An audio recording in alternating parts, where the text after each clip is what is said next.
இன்னைக்கான வீடியோ என்னன்னா 25 கிலோவில் 2 number diesel engine flywheel use பண்ணி மரம் உடைக்கிறதுக்கான மிஷினை ரெடி பண்ணியிருக்கோம். இதில் வந்து பார்த்தீங்கன்னா ஒரு பெரிய சைஸ் மரத்தையுமே அசால்ட்டாக வந்து உடைக்க முடியும். வாங்க எப்படி செய்யுது அப்படின்றத பார்க்கலாம். ஓகே ஃப்ரெண்ட்ஸ், ஃபர்ஸ்ட் நம்ம இந்த மிஷினுக்கு ஒரு ஸ்ட்ராங்கான ஃப்ரேம் வந்து ரெடி பண்ணணும். ஏன்னா மரத்தை உடைக்கும் போது வர மொத்த ஃபோர்ஸையுமே வந்து பார்த்தீங்கன்னா அந்த ஃப்ரேம் தான் தாங்கணும். அதுக்காக பார்த்தீங்கன்னா 4 இன்ச்சு சேனல் ஒரு 5 அடி நீளத்துக்கு 2 பீஸ் வந்து வாங்கியிருக்கேன். இப்போ இந்த 2 சேனலையும் இந்த மாதிரி ஒரு ஒன்று சேர்த்துட்டு அதை நம்ம வெல்டு பண்ணி எடுக்க போகிறோம். இதுக்கு பதிலாக வந்து பார்த்தீங்கன்னா ஐபீமை கூட வந்து யூஸ் பண்ணலாம். ஆனால் 5 அடி நீளத்துக்கு எங்களுக்கு ஐபீம் வந்து கிடைக்கல, அதனால் இந்த மாதிரி வந்து வெல்டு பண்ணி எடுத்துக்கிறேன். அடுத்ததாக பார்த்தீங்கன்னா 12 mm திக்னஸ், அதே போல் 10 இன்ச்சுக்கு 10 இன்ச்சு சைஸ் இருக்க மாதிரி ஒரு ஹெவியான இரும்பு பிளேட் எடுத்து வச்சிருக்கேன். இதை வந்து என்ன பண்ணுறோம் அப்படின்னு கேட்டிங்கன்னா, நம்ம ஒரு 5 அடி நீளத்து ஐபீம் ரெடி பண்ணி வச்சிருக்கோம் இல்லையா, இதில் வந்து பார்த்தீங்கன்னா ஒரு 3 அடியை வந்து விட்டுறேன். 3 அடி தாண்டி இந்த பிளேட்டை வந்து பார்த்தீங்கன்னா இந்த இடத்துல நம்ம வெளில அடிச்சுக்கலாம்.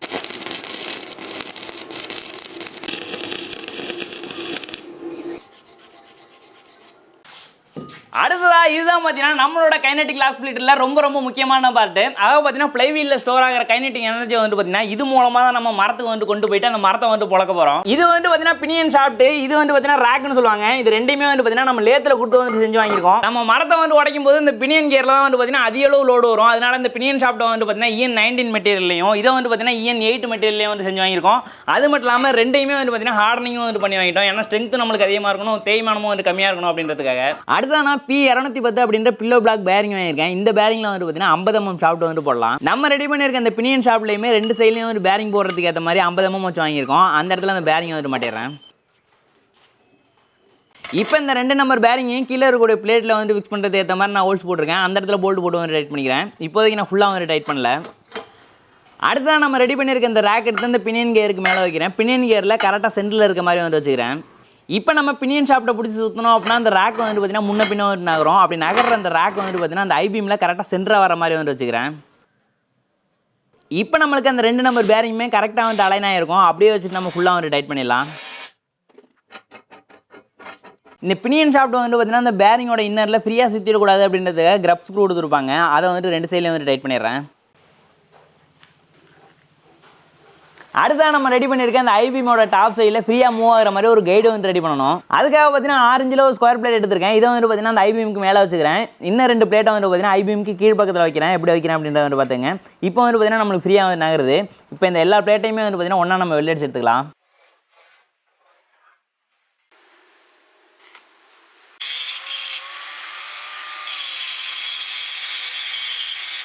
ஓகே ஃப்ரெண்ட்ஸ், இப்போ நம்மளுக்கு அந்த புஷர் பிளாக்குக்கான கைடு வந்து ரெடி ஆகிடுச்சு. அதை வந்து அந்த ஐபீமில் போட்டு வந்து மூவ் பண்ணி காமிக்கிற பாருங்க. அடுத்ததாக 10 mm திக்னஸ் இருக்க மாதிரி ஒரு 6 இன்ச்சு ஸ்கொயர் பிளேட் எடுத்து வச்சிருக்கேன். இதுக்கு மேலே வந்து பார்த்தீங்கன்னா கிரிப்புக்காக வந்து பார்த்தீங்கன்னா ஃபுல்லாக அந்த இடத்துல டாட்டாக வந்து வெல்டு பண்ணிடலாம். இப்போ இந்த ரேக்கை வந்து பார்த்தீங்கன்னா அந்த புஷர் பிளாக் கூட வந்து கனெக்ட் பண்ணணும். அதுக்காக 10 mm திக்னஸ் இருக்க மாதிரியான 2 நம்பர் இரும்பு பிளேட் எடுத்து வச்சிருக்கேன். அதில் வந்து பார்த்தீங்கன்னா 3/4 இன்ச்சு போல்ட்டு போடுறதுக்கு ஏற்ற மாதிரி நான் ட்ரில் பண்ணி ஓட்ட போட்டிருக்கேன். இதை அந்த ரேக்கு கூட வந்து கனெக்ட் பண்ணிக்கலாம். அடுத்ததாக புஷர் பிளாக்கு ஃப்ரண்ட் சைடில் வைக்கிறதுக்காக ஒரு பிளேட்டை வந்து வெல்டு பண்ணி எடுத்தோம் இல்லையா, அந்த பிளேட்டை வந்து பார்த்தீங்கன்னா இந்த இடத்துல ஃப்ரண்ட் சைடில் வச்சுக்கிறேன். இப்போ இந்த பிளேட் எல்லாத்தையும் கீழே இருக்கக்கூடிய கைடு கூட நம்ம வெல்டு பண்ணிட்டோம் அப்படின்னா புஷர் பிளாக் வந்து ரெடி ஆகிடும். ஓகே ஃப்ரெண்ட்ஸ், நமக்கு இப்போ இந்த கைடெல்லாம் பர்ஃபெக்டாக வந்து ஒர்க் ஆகுது. நான் மூவ் பண்ணி வந்து காமிக்கிறேன் பாருங்க. ஒரு சில மாடல் சைக்கிளில் வந்து பார்த்தீங்கன்னா சஸ்பென்ஷனுக்கு இந்த மாதிரி ஸ்ப்ரிங்கு கொடுத்துருப்பாங்க. அந்த ஸ்ப்ரிங்கை வந்து எடுத்திருக்கேன். சென்டரில் போகிற மாதிரி ஒரு புஷ்ஷுமே வந்து எடுத்திருக்கேன். இந்த புஷ் என்ன பண்ணுறோம் அப்படின்னு கேட்டிங்கன்னா இந்த ரேக்குக்கு கீழ் பக்கத்தில் இந்த கைடில் வச்சு நான் வெல்டு பண்ணிக்கிறேன். இப்போ இந்த ஸ்ப்ரிங்கும் வந்து பார்த்தீங்கன்னா இந்த புஷ்ஷுக்குள்ளே வந்து கனெக்ட் பண்ணிடுறேன். இப்போ இந்த ரேக்கை விட்டோம் அப்படின்னா அந்த ஸ்ப்ரிங்குக்கு மேலே வந்து உட்காரணும். இந்த ஸ்ப்ரிங்கோட லெங்க் வந்து பார்த்தீங்கன்னா ரொம்ப அதிகமாக இருக்குது. இவ்வளோ லெங்க் வந்து தேவையில்லை, கொஞ்சமாக வந்து பார்த்தீங்கன்னா கட் பண்ணிட்டு தரலாம்.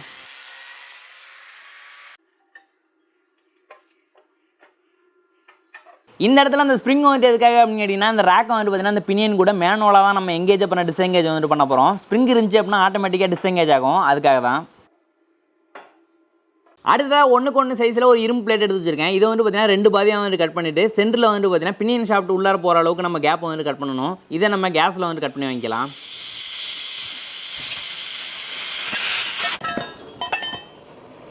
இப்போ இந்த 2 நம்பர் பிளேட்டையுமே வந்து பார்த்தீங்கன்னா பினியன் கியரில் வந்துட்டு டச் ஆகாத அளவுக்கு 2 நம்பர் பேரிங்க்கு இடையில வச்சுட்டு கீழே இருக்கக்கூடிய பிளேட்டு கூட நான் வெல்டு பண்ணிக்கிறேன்.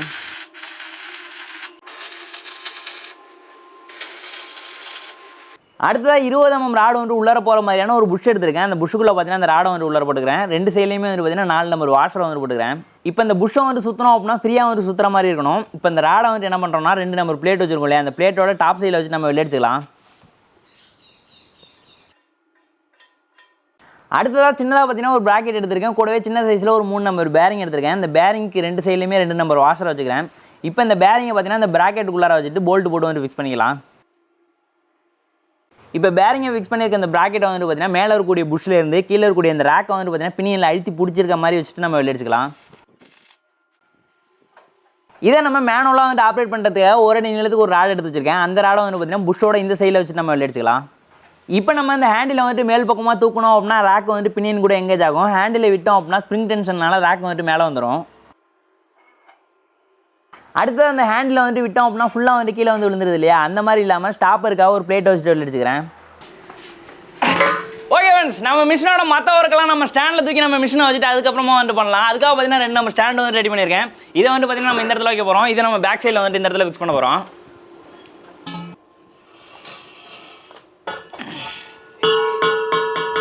இப்போதைக்கு இந்த ஃப்ரேமே வந்து பார்த்தீங்கன்னா ரொம்ப வெயிட்டாக இருக்குங்க. தூக்கிட்டு நம்ம வெள்ளடிக்கிறது தான் ரொம்ப கஷ்டமாக இருக்குது. அதனால் அப்படியே திருப்பி வச்சுட்டு பேக் சைடில் வச்சுட்டு நம்ம வெள்ளடிச்சிடலாம். அடுத்ததாக பார்த்தீங்கன்னா ட்ராலிக்கான ஸ்பேர் வீல் வந்துட்டு ஒரு 2 நம்பர் வாங்கியிருக்கேன். இதை வந்து பார்த்தீங்கன்னா பேக் சைடு சப்போர்ட்டில் ஒரு போல்ட் வச்சுட்டு வெள்ளடிச்சிருக்கேன். அந்த இடத்துல வந்து ஃபிக்ஸ் பண்ணிக்கிறேன். இப்போதைக்கு இந்த மிஷினுக்கான ஃப்ரேமே வந்து பார்த்தீங்கன்னா ரொம்ப வெயிட்டாக இருக்குது. ஃப்ளை வீல்லாம் ஃபிக்ஸ் பண்ணுறோம்னா ரொம்பவே வந்து வெயிட் ஆகிடும். அதனால் இந்த மாதிரி வச்சுட்டோம் அப்படின்னு வச்சுக்கலாம், ஈஸியாக ஒரு இடத்துல இன்னொரு இடத்துக்கு நகர்த்திக்கலாம். அடுத்ததாக நம்ம பண்ணியிருக்கக்கூடிய ஒரு மெத்தடில் இருக்கக்கூடிய பெரிய பிரச்சனையே இப்போ தாங்க ஒரு கவனிச்சோம். என்ன அப்படின்னா அந்த ரேக்கை பிடிச்சி அந்த கேடு தள்ளணும் அப்படின்னா ஃப்ரீயாக வந்து நகருது. அதுவே ஸ்ப்ரிங்கில் வச்சுட்டு ஸ்ப்ரிங்கை அழுத்தின மாதிரி வச்சுட்டு இழுத்தோம் அப்படின்னா சுத்தமாக வந்து நகரவே இல்லை. என்ன ஆகுது அப்படின்னா அந்த ரேக்கை அந்த ஸ்ப்ரிங்குக்கு மேலே வந்துட்டு அழுத்தும் போது அந்த கைடுக்கு கீழே இருக்கக்கூடிய பிளேட் வந்துட்டு பார்த்தீங்கன்னா ஐபிஎம்க்கு மேலே போய்ட்டு வந்துட்டு பார்த்தீங்கன்னா நல்லா வந்துட்டு லாக் ஆகுது. அதனால் சுத்தமாக நகரவே இல்லை. அதுக்காக என்ன பண்ணியிருக்கேன்னா கைடுக்காக வச்ச பிளேட்டை வந்து கட் பண்ணி எடுத்துட்டு 2 சைட்லையும் பார்த்தீங்கன்னா 2 நம்பர் பிளேட் போட்டிருக்கேன். பாட்டம் சைடில் வந்துட்டு பார்த்தீங்கன்னா ஒரு 4 நம்பர் பேரிங் போட்டு வந்து சப்போர்ட் பண்ணியிருக்கேன். இப்போ நம்ம ரேக்கை வந்து கீழ் பக்கமாக அழுத்தி பிடிச்சிட்டு இழுத்தாலுமே சரி, கீழே வந்து பேரிங் சப்போர்ட் இருக்கிறதுனால ஃப்ரீயாக வந்து நம்மளுக்கு மூவ் ஆகி வருது. இப்போ நம்ம வந்து புஷர் பிளாக்கை வந்து பார்த்தீங்கன்னா ஆட்டோமேட்டிக்காக ரிட்டர்ன் எடுக்கிறதுக்கு ஸ்ப்ரிங் வேணும். அதுக்கு வந்து பார்த்தீங்கன்னா பெரிய சைஸில் ஸ்ப்ரிங் எங்களுக்கு கிடைக்கல. அதனால் தொட்டி ஸ்ப்ரிங்கை தான் வந்து யூஸ் பண்ண போகிறோம். இதுக்கு நான் 2 செட்டு தொட்டி ஸ்ப்ரிங் வாங்கியிருக்கேன். இதில் இருக்கக்கூடிய 2 ஸ்ப்ரிங்கும் வந்து பார்த்தீங்கன்னா ஒன்றா வந்து கனெக்ட் பண்ணிக்கலாம். இப்போ இந்த ஸ்ப்ரிங்கோட ஒரு எண்டை வந்து பார்த்தீங்கன்னா பேக் சைடில் கனெக்ட் பண்ண போகிறோம். அதுக்காக 2 நம்பர் போல்ட் வச்சுட்டு எடுத்துக்கிறேன். இப்போ இந்த ஸ்ப்ரிங்கோட ஒரு எண்டை வந்து பார்த்தீங்கன்னா புஷர் பிளாக்கு கீழே கேடுக்காக ஒரு பிளேட் வச்சுருக்கோம் இல்லையா, அந்த பிளேட்டில் ஒரு ஹோல்ஸ் இருக்குது. அந்த இடத்துல போல்ட் போட்டு வந்து டைட் பண்ணிக்கிறேன். ஸ்ப்ரிங்கோட இன்னொரு எண்டை வந்து பார்த்தீங்கன்னா இந்த போல்ட்டில் வந்து மாட்டிட்டு அதுக்கான நட்டு போட்டு வந்து டைட் பண்ணிக்கிறேன். இதே போல் 2 சைட்லையும் வந்து கனெக்ட் பண்ணிக்கலாம்.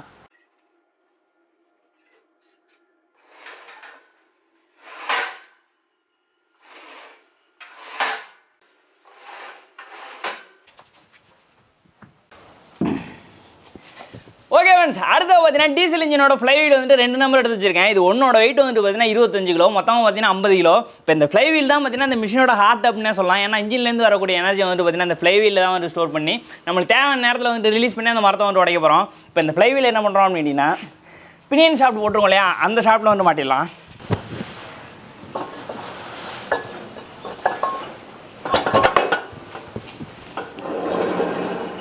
இந்த ஃப்ளைவீலில் இருக்கக்கூடிய போர் வந்து பார்த்தீங்கன்னா 47 mm. அதுக்கேற்ற மாதிரி தான் அந்த ஷாஃப்ட்டையுமே ரெடி பண்ணி வாங்கியிருக்கோம். அந்த இடத்துல வந்து மாட்டிக்கலாம். இப்போ இந்த ஃப்ளைவீல் அந்த ஷாஃப்ட் கூட லாக் பண்ணுறதுக்கு கீ எடுத்து வச்சிருக்கேன். இது பார்த்தீங்கன்னா இந்த ஃப்ளைவீலுக்குன்னே உள்ள ஸ்டாண்டர்ட் கீ தான். இந்த கீயை போட்டு லாக் பண்ணிக்கலாம்.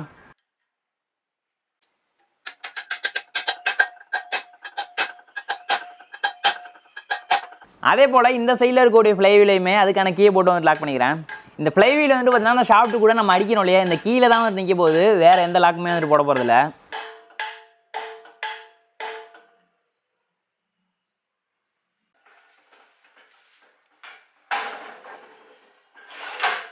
அடுத்ததாக 18 இன்ச்சில் பி பெல்ட்டுக்கான புள்ளி எடுத்து வச்சிருக்கேன். சென்டரில் வந்து பார்த்தீங்கன்னா 40 mmக்கான போர் இருக்குது. இதை வந்து பார்த்தீங்கன்னா இந்த ஷாஃப்ட்டோட இந்த எண்ணை வந்து கனெக்ட் பண்ணிக்கலாம்.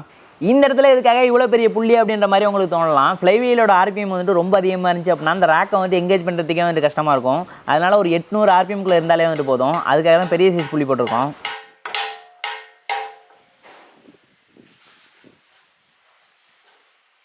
இந்த மிஷினை வந்து பார்த்தீங்கன்னா இந்த 7 HP பெட்ரோல் இன்ஜின் யூஸ் பண்ணி தான் ரன் பண்ண போகிறோம். இந்த இன்ஜினோட பவர் வந்து பார்த்தீங்கன்னா இந்த மிஷினை ரன் பண்ணுறதுக்கு போதுமா பத்தாதா அப்படின்றதுல எனக்குமே வந்து டவுட் தான். ஃபைனலாக தான் தெரியும் என்ன பண்ணுது அப்படின்றது. இந்த இன்ஜினில் வந்து பார்த்தீங்கன்னா இந்த இடத்துல 4-5 புள்ளி இருக்குது. இந்த புள்ளியை வந்து பார்த்தீங்கன்னா இந்த புள்ளிக்கு நேராக வந்து ஃபிக்ஸ் பண்ண போகிறோம். பெல்ட் போட்டு தான் வந்து ரன் பண்ண போகிறோம். இந்த இடத்துல இன்ஜினை வைக்கிறதுக்கு ஏற்ற மாதிரி ஸ்டாண்ட் வந்து ரெடி பண்ணிக்கிறேன். இன்ஜினோட ஆர்பிஎம் வந்து பார்த்தீங்கன்னா 3200. இதில் வந்து பார்த்தீங்கன்னா 4 இன்ச்சு புள்ளி இருக்குது. மேலே வந்து பார்த்தீங்கன்னா 18 இன்ச்சு புள்ளி இருக்குது. அப்படி பார்க்கும்போது ஃப்ளைவீல் வந்து பார்த்தீங்கன்னா 711 RPMல ரொட்டேட் ஆகும். இப்போ இந்த ராக்கோட பேக் சைடில் வந்து மார்க் பண்ணியிருக்கோம் இல்லையா, அந்த இடத்த வந்து பார்த்தீங்கன்னா நம்ம கட் பண்ணி தனியாக எடுத்துடலாம்.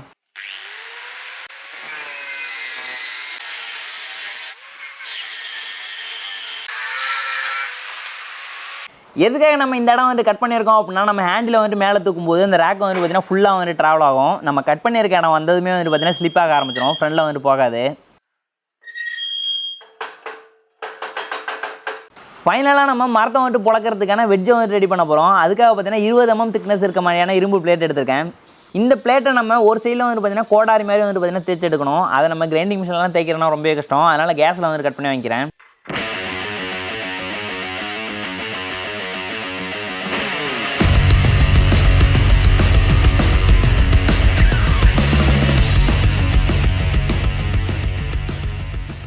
இப்போ நான் அந்த ஃப்ளை வீலை வந்துட்டு சுற்றி புஷர் பிளாக்கை வந்துட்டு பார்த்தீங்கன்னா ஃபுல்லாக எவ்வளோ தூரம் முன்னாடி வருமோ அந்தளவுக்கு வந்து பார்த்தீங்கன்னா முன்னே தள்ளிக்கிறேன். இப்போ இந்த வெஜ்ஜை வந்துட்டு பார்த்தீங்கன்னா புஷர் பிளாக்குக்கும் இதுக்கும் இடையில வந்துட்டு பார்த்தீங்கன்னா ஒரு 5 mm கேப் இருக்கிற மாதிரி வச்சுட்டு நம்ம வெளில எடுத்துக்கலாம்.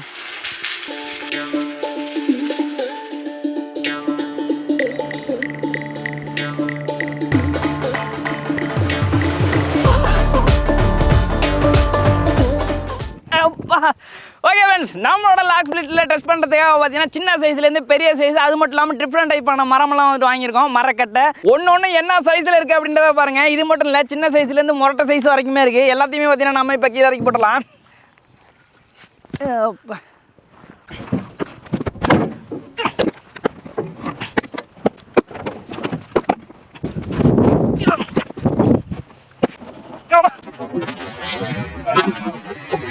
எத்தா தண்டி இதெல்லாம் உடைக்குமோ உடைக்காதுங்கிறதுல எனக்குமே வந்து டவுட்டு தான். நம்ம இப்போ பார்த்தீங்கன்னா மிஷினை போய்ட்டு எடுத்துகிட்டு வந்துடலாம்.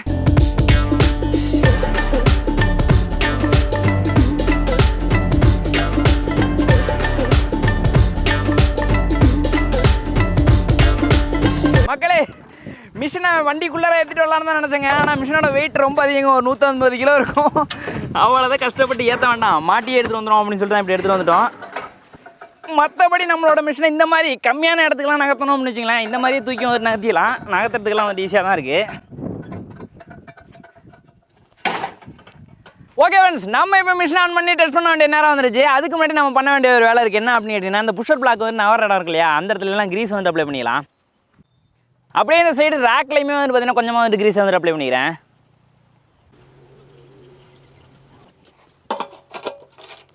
ஓகே ஃப்ரெண்ட்ஸ், இப்போ நம்ம இன்ஜினை ஸ்டார்ட் பண்ணிட்டு நம்மளோட மிஷின் நார்மலாக வந்து எல்லா ஃபங்க்ஷனும் கரெக்டாக ஒர்க் ஆகுதா அப்படின்ற வந்து டெஸ்ட் பண்ணிடலாம்.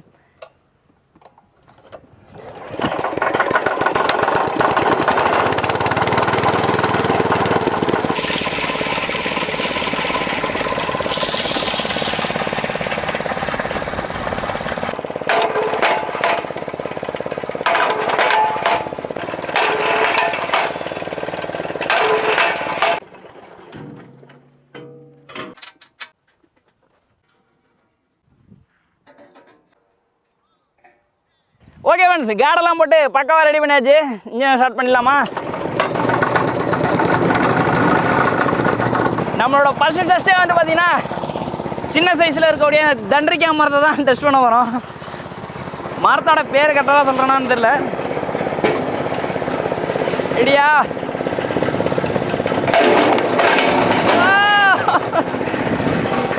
ஒரே ஷாட்டு தாங்க. இந்த மாதிரி பழக்கம் அப்படின்னு சொல்லிட்டு நான் நினச்சே பார்க்கல. ஒரு செகண்டில் பார்த்தீங்கன்னா டக்குன்னு வந்து பிறந்துருச்சு. அடுத்து நம்ம அதே சைஸில் இருக்கக்கூடிய புளிய மரத்துலேருந்து போகலாம்.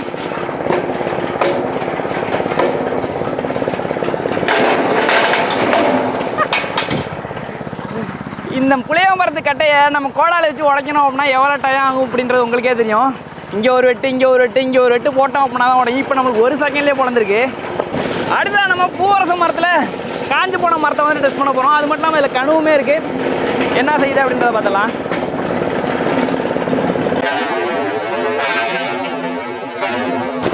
மக்களே, இப்போ உங்களுக்கு ஒரு டவுட் இருக்கலாம், இந்த சின்ன 7 கட்சி ஜிபி இன்ஜின் எப்படி இந்த மரத்தை வந்து உடைக்குது அப்படின்னு சொல்லிட்டு இந்த இன்ஜினோட வேலை வந்து பார்த்தீங்கன்னா மரத்தை உடைக்கிறது இல்லை, இந்த இடத்துல இருக்கக்கூடிய ஃப்ளைவீலை வந்து சுத்த வைக்கிறது மட்டும்தான். இந்த 50 கிலோ ஃப்ளைவீலை வந்து பார்த்தீங்கன்னா நம்ம வேகமாக சுற்றும் போது அதில் வந்து பார்த்தீங்கன்னா கைனெட்டிக் எனர்ஜி வந்து ஸ்டோர் ஆகும்.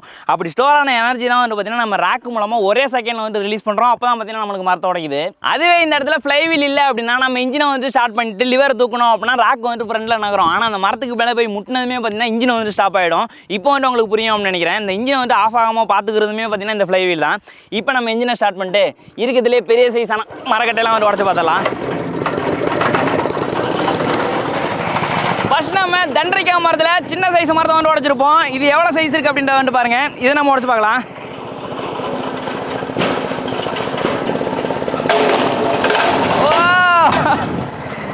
இந்த மரத்தை வந்து நீங்கள் பார்த்தீங்கன்னா தெரியும் எந்த அளவுக்கு நாராக இருக்குது அப்படின்னு சொல்லிட்டு. இது வந்து நார்மலான மரம் கிடையாது, உடைக்கிறனா ரொம்ப ரொம்ப கஷ்டம். இந்த மரத்தையே பார்த்தீங்கன்னா அசால்ட்டாக வந்து போய்க்குது.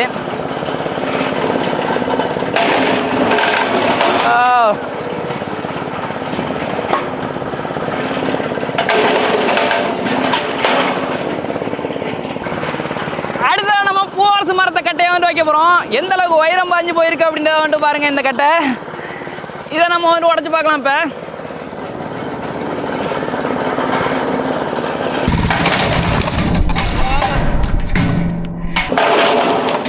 வா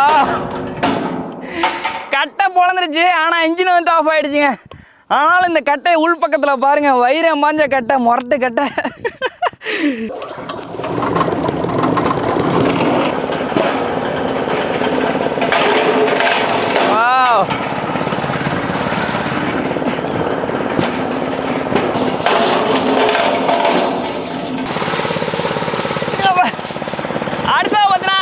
இழுப்ப மரத்து கட்டை, இழுப்ப மரமெல்லாம் செம்ம ஸ்ட்ராங்காக இருக்கும் உடைக்கிறது. இது வந்து நம்ம மிஷினை உடைக்குமா அப்படின்றதுல வந்து டவுட்டு தான்.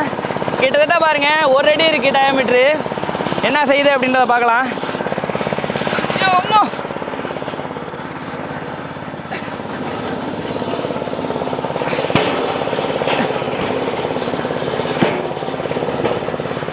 அப்பா மிஷின் ஃபுல்லாகவே உட்காந்துருக்குங்க. 1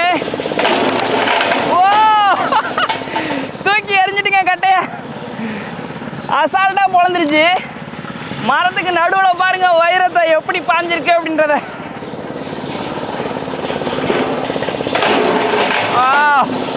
அசால்ட்டாக பேக்குதுங்க.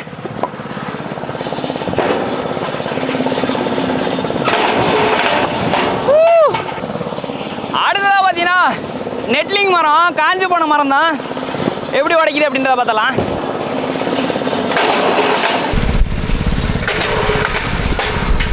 கஷ்டமே இல்லைங்க, அசால்ட்டாக பேத்து போடுது. இந்த மிஷின் யாருக்கெல்லாம் யூஸ்ஃபுல்லாக இருக்கும் அப்படின்னு கேட்டிங்கன்னா, பேக்கரி ஹோட்டல்லாம் வச்சுருக்கவங்க பார்த்தீங்கன்னா மரத்தை வந்து உடச்சி அடுப்புக்கு வந்து யூஸ் பண்ணுவாங்க. ஒன்று ஆள் வச்சு உடைப்பாங்க, இல்லைனா அவங்களே கஷ்டப்பட்டு உடைப்பாங்க. அவங்களாம் இந்த மிஷின் இருந்துச்சு அப்படின்னா ஈஸியாக வந்து உடச்சிக்கலாம். அதே போல் சிலர் வந்து பார்த்தீங்கன்னா விறகு உடச்சி வந்து சேல் பண்ணுவாங்க. அவங்கெல்லாம் கோடாயில் வச்சு உடச்சி சேல் பண்ணணும் அப்படின்னா ரொம்பவே கஷ்டம். அந்த மாதிரி உங்களுக்கு தெரிஞ்சவங்க யாரும் இருந்தாங்கன்னா அவங்களுக்கு இந்த வீடியோ வந்து ஷேர் பண்ணி விடுங்க.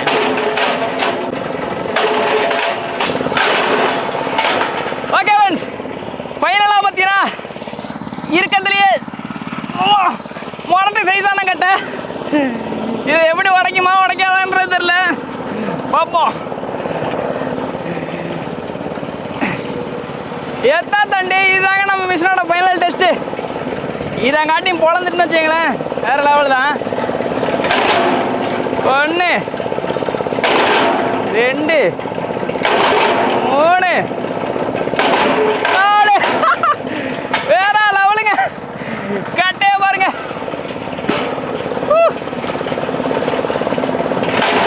இனிமே அது ஈஸியாக பொழந்துடும். சைஸ் சின்னதாகிடுச்சு இல்லையா?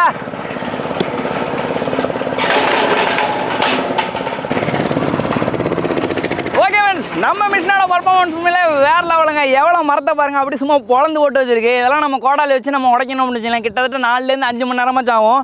இதை வந்து பார்த்தீங்கன்னா கிட்டத்தட்ட ஒரு அரை மணி நேரத்துக்குள்ளே வந்து உடச்சி போட்டிருக்கோம். இந்த கட்டையெல்லாம் வந்து பெருசாக உடச்சிருக்குமே அப்படிலாம் வந்து நினைக்க தேவையில்லை. இதை திரும்பி ஒரு வாட்டி வச்சோம் அப்படின்னு வச்சுக்கலாம், சின்ன சின்னதாக வந்து பேத்துக்கலாம். நம்ம எல்லா மரமும் உடைக்குதா அப்படின்னு டெஸ்ட் பண்ணுறதுக்கு தான் எல்லாத்தையும் வந்து உடச்சிருக்கோம். இப்போ உங்களுக்கு ஒரு டவுட் இருக்கலாம், இவ்வளோ மரத்தை வந்து நம்ம உடச்சிருக்கோம், இந்த ரேக் வந்து அந்த பினியனுக்கு மேலே வந்து அடிக்கடி எங்கேஜ் டிஸ்எங்கேஜ் ஆகுது இல்லையா, அதனால அந்த ரேக் அப்புறம் பினியெல்லாம் வந்து டேமேஜ் ஆகுமா அப்படின்ற மாதிரி அதையும் வந்து காமிக்கிறேன் பாருங்க. சுத்தமாக டேமேஜ் அந்த மாதிரிலாம் எதுவுமே இல்லை, ஏன்னா நம்ம சூஸ் பண்ணியிருக்க மெட்டீரியல் அந்த மாதிரி. அது மட்டும் இல்லாமல் நம்ம ஹார்டனிங்குமே வந்துட்டு பண்ணி வாங்கியிருக்கோம். ஓகே ஃப்ரெண்ட்ஸ், இதோட பார்த்தீங்கன்னா இந்த வீடியோ வந்து முடிச்சிக்கலாம். இந்த மிஷினை மேக் பண்ணுறது எவ்வளோ காஸ்ட் ஆனிச்சு, அது மட்டும் இல்லாமல் இதில் இருக்கக்கூடிய ரேக் அப்புறம் பினியனுக்கான டயராம்லாம் நான் டிஸ்கிரிப்ஷனில் கொடுத்துருக்கேன், தேவைப்படுச்சுனா வந்து பார்த்துருந்தீங்க. அது மட்டும் இல்லாமல் இந்த வீடியோ பற்றி என்ன நினைக்கிறீங்க அப்படின்றதையும் மறக்காம வந்து கமெண்ட்டில் சொல்லிடுங்க. உங்களோட கமெண்ட் படிக்கிறதுக்காக நான் வெயிட் பண்ணிட்டு இருப்பேன். உங்களோட கமெண்ட் படிக்கிறதுல எனக்கு ஒரு சந்தோஷம். மீண்டும் மற்றும் சூப்பரான வீடியோவில் நாங்கள் வந்து உங்களை பார்க்குறோம். அதுவரை உங்களை வந்து விடைபெறுவது முத்து மற்றும் கலை. அடுத்த அஜய் ராபின். பாய் பாய்.